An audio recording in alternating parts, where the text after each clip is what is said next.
ગરડા થઈ રહેલા અમેરિકાના બિલિયન્સ ઓફ ડોલર્સના સોશિયલ સિક્યુરિટી પ્રોગ્રામ પર હવે સંકટના વાદળો ઘેરાઈ રહ્યા છે, જેના કારણે આરામથી રિટાયરમેન્ટ લાઈફ જીવનના સપના જોતા લોકોની તમામ ગણતરીઓ ખોરવાઈ શકે છે.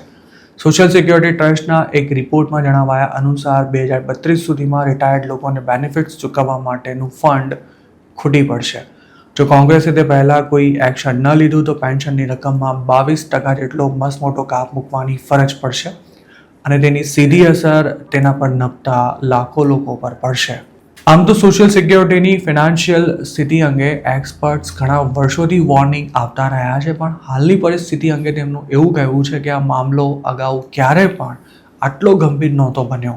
અત્યાર સુધીની સરકારોએ ઘટતા જતા ફંડ પર ક્યારેય ધ્યાન ન આપી આ સમસ્યાને વધુ ઘેરી બનાવી દીધી હોવાનો પણ એક્સપર્ટ્સનો દાવો છે. અધૂરામાં પૂરું ટ્રમ્પે ટેક્સના દરોમાં મૂકેલા કાપને કારણે સોશિયલ સિક્યોરિટીની આવક કરતાં ખર્ચા વધી રહ્યા હોવાથી તેની સ્થિતિ હાલકડોલક થઈ રહી છે. જો સોશિયલ સિક્યોરિટી ફંડને મેન્ટેન કરવું હોય તો ભવિષ્યની ચૂકવણીને ધ્યાનમાં રાખી તેમાં હાલ 30% જેટલો કાપ મૂકવો પડે તેમ છે, પણ આટલો જંગી કાપ મૂકવો પોલિટિકલી ખૂબ જ મુશ્કેલ છે અને તેનાથી લાખો રિટાયર્ડ અમેરિકન્સના બજેટ પણ ખોરવાઈ જશે. જે લોકો રિટાયર્ડ થવાની તૈયારીમાં છે તેમને આ મુદ્દો સીધો સ્પર્શે છે, કારણ કે રિટાયરમેન્ટ લાઈફ સારી રીતે જીવવાની ગણતરી સાથે તેમણે આખી કરિયર દરમિયાન સોશિયલ સિક્યોરિટી ટેક્સ પે કર્યો છે, પણ હવે તેમને મળનારા બેનિફિટ્સમાં કોઈ કાપ મુકાશે કે કેમ તેને લઈને અનિશ્ચિતતા ઊભી થઈ છે. એક્સપર્ટ્સો માની તો કોંગ્રેસે આ સમસ્યાનું વર્ષો પહેલાં જ સમાધાન શોધી લેવાની જરૂર હતી, પણ તે પોતાની ફરજ નિભાવવામાં નિષ્ફળ રહી છે.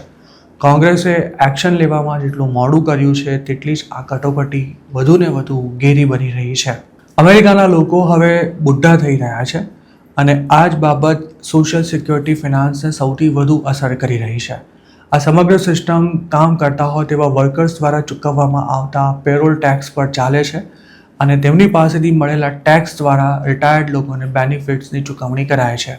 જો રિટાયર્ડ લોકો કરતાં વર્કર્સની સંખ્યા વધારે હોય તો સિસ્ટમ સ્મૂથલી ચાલતી રહે છે, પણ અમેરિકામાં હવે સમસ્યા એ સર્જાઈ છે કે દેશમાં જન્મદર ઘટી રહ્યો છે અને ઘરડા લોકોની સંખ્યા વધી રહી છે, જેના કારણે રિટાયર્ડ લોકોની સરખામણીએ એક્ટિવ વર્કર્સની સંખ્યા પણ ઓછી થઈ રહી છે અને સોશિયલ સિક્યોરિટીની સિસ્ટમ હાલક ડોલક થવા લાગી છે.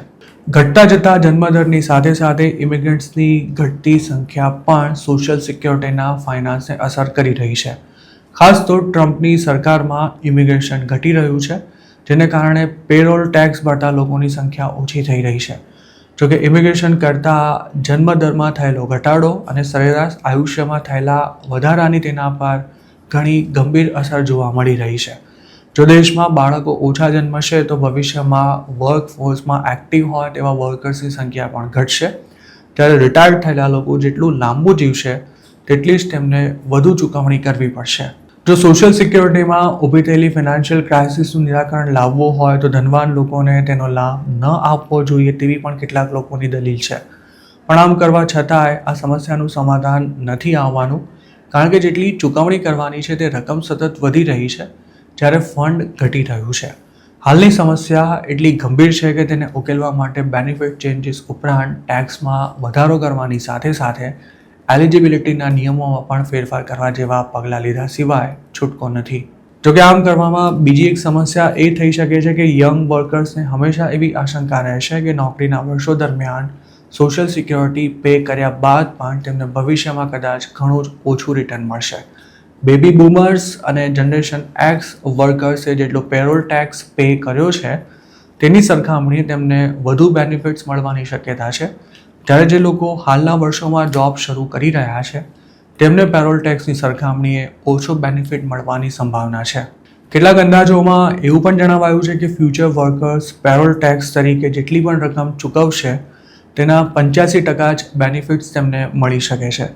સોશિયલ સિક્યોરિટીને સપોર્ટ કરવા માટે અન્ય ખર્ચામાં કાપ મૂકીને તેનું ફંડ આ પ્રોગ્રામમાં ડાયવર્ટ કરી દેવું જોઈએ તેવી પણ આર્ગ્યુમેન્ટ કરવામાં આવી રહી છે. જેમ કે ડિફેન્સ બજેટમાં કાપ મૂકી તેટલી રકમ સોશિયલ સિક્યોરિટીમાં વાપરી શકાય તેવું ઘણા લોકોનું માનવું છે, પણ તેમાંય સમસ્યા એ છે કે આમ કરવાથી પણ ફિનાન્શિયલ પ્રોબ્લેમ સોલ્વ નથી થવાનો, કારણ કે મૂળ સમસ્યા ઘટી રહેલા જન્મદર સાથે સંકળાયેલી છે. વર્કર્સની સંખ્યા જેમ જેમ ઘટતી રહેશે અને પેન્શન લેનારાનો આંકડો જેમ વધતો રહેશે તેમ સોશિયલ સિક્યુરિટી પ્રોગ્રામ સામેના પડકારો પણ વધતા રહેવાના છે. જો 2032 બાદ પણ સોશિયલ સિક્યુરિટીની ચૂકવણી યથાવત રાખવી હોય તો હવે કેટલાક આકરા પગલાં લેવા પડે તેમ છે, જેમાં પેરોલ ટેક્સના રેટમાં ફેરફાર, એમ્પ્લોયમેન્ટની ઉંમરમાં વધારો અને બેનિફિટ ફોર્મ્યુલામાં ફેરફાર કરવા સહિતના મુદ્દાઓનો સમાવેશ થાય છે.